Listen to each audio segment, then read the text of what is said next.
माता भीमेश्वरी देवी के मंदिर में पूजा अर्चना करके की गई पैदल यात्रा की शुरुआत। बेरी से भारतीय जनता पार्टी के नेता विक्रम कादियान ने आज माता भीमेश्वरी मंदिर में पहुंचकर अपने कार्यकर्ताओं के साथ बेरी मंदिर में पूजा अर्चना की और चुनावी दौर शुरू होने के साथ ही माता भीमेश्वरी मंदिर के प्रांगण से पैदल यात्रा के लिए हरी झंडी दिखाए। इस अवसर पर विक्रम कादियान ने बेरी मंदिर में पहुंचे सभी कार्यकर्ताओं को संबोधित करते हुए भारतीय जनता पार्टी का किस तरह से ग्राफ बढ़ता जा रहा है और आने वाली सरकार भारतीय जनता पार्टी की होगी इसके बारे में अवगत कराया और उन्होंने बेरी हलके के लोगों का स्वागत किया। वहीं पत्रकारों को संबोधित करते हुए उन्होंने बताया कि आज भीमेश्वरी माता के मंदिर में हम पूजा अर्चना करने आए थे और माता ने जो आशीर्वाद दिया है इस आशीर्वाद के चलते हमने चुनावी मैदान में कदम रख दिया है और माता का आशीर्वाद एवं जनता का आशीर्वाद हमारे ऊपर बना रहेगा। और जो पैदल यात्रा निकाली जा रही है वह करीबन 10 से 15 दिन का समय लेगी।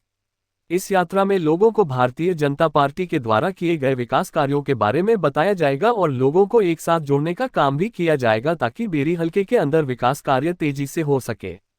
अगर बेरी की जनता, युवा, महिला और बुजुर्ग आशीर्वाद देते हैं और पार्टी मुझे मौका देती है तो मैं विधानसभा में उनकी आवाज बुलंद करने का काम करूंगा।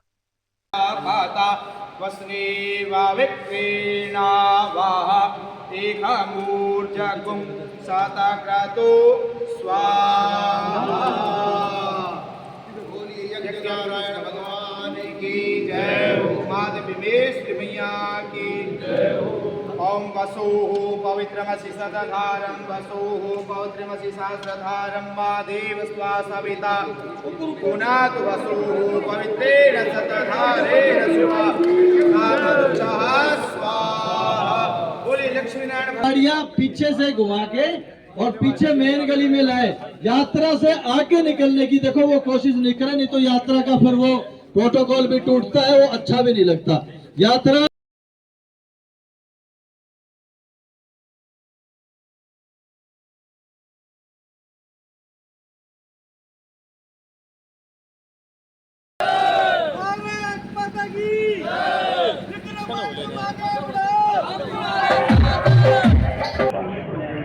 मुझे सबसे तो अच्छा यही लगा कि हमने यहाँ पे एक हवन किया है, बहुत शांति मिली, बहुत अच्छा लगा। मैम जी कहते हैं एक पुरुष को आगे बढ़ाने में एक महिला का भी बहुत रोल होता है, तो इसमें आप विक्रम का जाने कितना सपोर्ट करने जा रहे होगी? इसका तो मैं क्या बोलूँ, बस हाँ ये आगे हैं और मैं इनके पीछे पीछे साथ लेकर के चल रहे हैं, साथ लेके चल रहे हैं। हाँ जी। सबसे पहले आपने देखा होगा बेरी के अंदर जो है महिलाओं के लिए सबसे बड़ी समस्या है, महिला कॉलेज की भी है, उसको किस तरह से दुरुस्त करा पाते हैं? अगर यहाँ पर अपने विक्रम कादियान जी आते हैं तो पूरी कोशिश रहेगी, जो भी है जितनी भी हम मदद कर सकते हैं पूरा करेंगे। मैं तो सिर्फ इतना ही कह सकती हूँ, बाकी तो जनता का सपोर्ट है। तो आज माता का आशीर्वाद मिल चुका है, माता का आशीर्वाद मिल चुका है। ये माता की कृपा रही तो सब कुछ अच्छा होगा। विजय श्री का कदम चूमेंगे और कमल खिलेगा। मेरी विधानसभा में पहली बार मेरे साथियों का, मेरे बड़ों का, मेरे साथियों का साथ और मेरे बड़ों का आशीर्वाद सदा मुझ पे रहा है, कोई कमी नहीं रही है। कहीं न कहीं इस आखिरी फाइनल के अंदर कोई चूक हो जाती है, माँ भीमेश्वरी मुझे पूरी विश्वास के साथ मैं आज यहाँ से निकलता हूँ और अपनी पद यात्रा को शुरू करता हूँ कि और ये जो साथी मेरे ताकत बन के मेरे साथ कोई आज सिर्फ एक मैसेज के ऊपर मेरे साथियों ने परसों हाँ भर के मेरे अंदर ऊर्जा भरने का काम किया था। मेरा इस बात की अब मैंने जो फैसला किया था कि एक पद यात्रा हम पूरे विधानसभा में करेंगे, उस ऊर्जा के साथ आज हम माँ भीमेश्वरी के दर से ये यात्रा का शुभारंभ कर रहे हैं और भगवान ने चाहा, माता रानी की कृपा रही तो विजय श्री को चूमेंगे। जब बच्चा फेल हो जाता है जनाब, तो अगली बार जब वो पढ़ता है तो जाहिर सी बात है वो ज़्यादा स्टडी करता है जी और अच्छे मार्क्स पे आता है, तो विक्रम कादियान को भी इम्प्लीमेंट होता है। बिल्कुल होता है जी, और मैंने लगातार ये 5 साल जो है ये मेहनत करी है और सिर्फ मैंने मेहनत नहीं की, ये सभी जो मेरे बड़े हैं उनका आशीर्वाद मेरे साथ रहा है, जो युवा साथी हैं उनकी ताकत मेरे साथ सदा रही है। और ये लोकतंत्र एक ऐसी चीज़ है कि जिसमें जो बच्चा पढ़ाई करता है तो वो खुद पढ़ाई करता है, लेकिन यहाँ लोकतंत्र के अंदर बहुत सारे जो है हाथ वो काम करते हैं मेहनत करने के लिए, और जहाँ मैंने पसीना बहाया है मेरे साथी मेरे साथ खून बहाने को तैयार है। और यही बात मैं इनके सामने रखता हूँ कि जहाँ मेरी विधानसभा मुझे आशीर्वाद देने का काम करेगा तो मैं सवाया करने का काम करूँगा। राजनीति अखाड़े के अंदर भी आपको पहली बार दर्ज कराया जाता है और आज माता भीमेश्वरी मंदिर के यहाँ पर भी मेरे ख्याल से आप पहली बार ही पहुंचे हैं यहाँ पर। हाँ, नहीं, मैं आता रहता हूँ हर हफ्ते कहीं ना कहीं, मैं मुझे ये मौका मिलता रहता है। पर हाँ, ये चुनावी आगाज़ के हिसाब से अगर मैं कहूँ तो ये हवन मैंने यहाँ पर पहली बार किया है दर्शन करके। मैं पिछली बार भी दर्शन तो करने के लिए तो मैं सभी मंदिरों में गया था, लेकिन चुनावी आगाज़ की बात करें तो ये शुरुआत, पदयात्रा की शुरुआत या इस किस्म की किसी यात्रा की शुरुआत मैंने देवी मंदिर से पहली बार ये की है। पदयात्रा कितने दिन चलने वाली है? ये करीब हमने 15 दिन का रूट तय किया है, लेकिन ये भी हो सकता है कि बीच में 1-2 दिन, क्योंकि चुनावी व्यस्तता है, कोई कार्यक्रम अगर प्रदेश का आ जाए या मुख्यमंत्री जी का भी एक कार्यक्रम शायद जो है वो आने वाला है, जो रैलियां हैं, झज्जर में रैली हो चुकी है, तो इस किस्म की अगर कोई कार्यक्रम आ जाएगा तो 1-2 दिन ब्रेक लेना पड़ेगा, लेकिन यात्रा ये जारी रहेगी।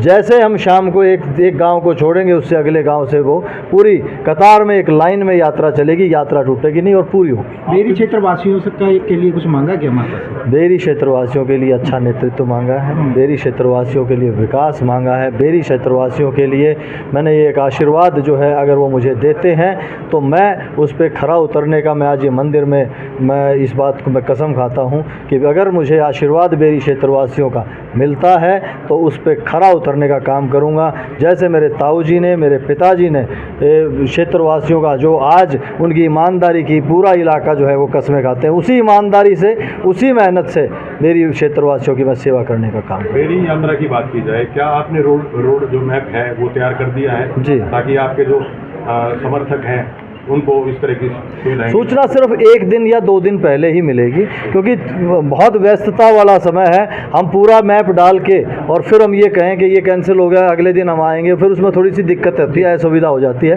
1 दिन पहले करेंगे। ये वो साथी हैं जो सिर्फ 1 घंटे के अंतराल में, इतने साथी तो हम 1 घंटे के अंतराल में एक मैसेज डाल देंगे तो वो सारे साथी ये बिल्कुल घर के लोग हैं। तो ये यही ताकत है जो मेरे अंदर इतना संचार करती है, और इसी संचार के साथ मैं इस यात्रा का पद यात्रा की शुरुआत करता हूँ। घर से जुड़े हुए हैं तो अब कितना समय लगेगा?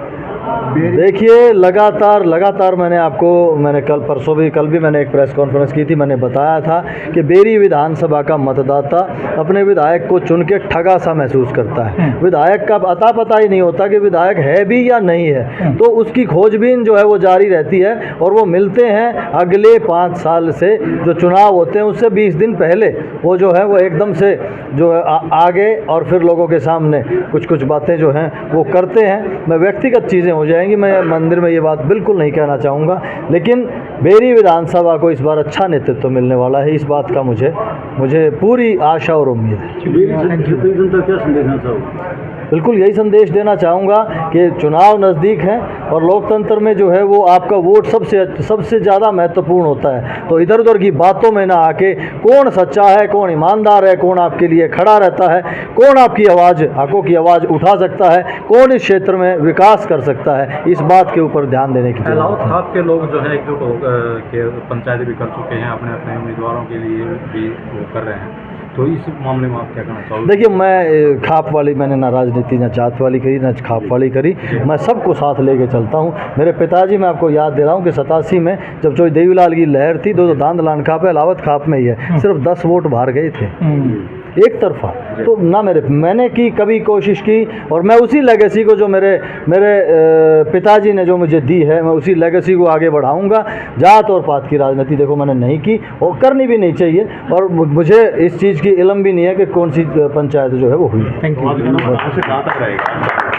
आज का रूट हम बेरी और भागलपुर या मंदिर के पीछे से निकलेंगे, और भागलपुरी ये अपना जो मेन गली से होते हुए, और फिर भागलपुरी चौक राइट लेके, और सीधा फिर हम वजीरपुर के बीचों बीच होते हुए उसके बाद फिर हम जहाजगढ़ पहुंचेंगे। जहाजगढ़ जो है आज यात्रा का समापन है।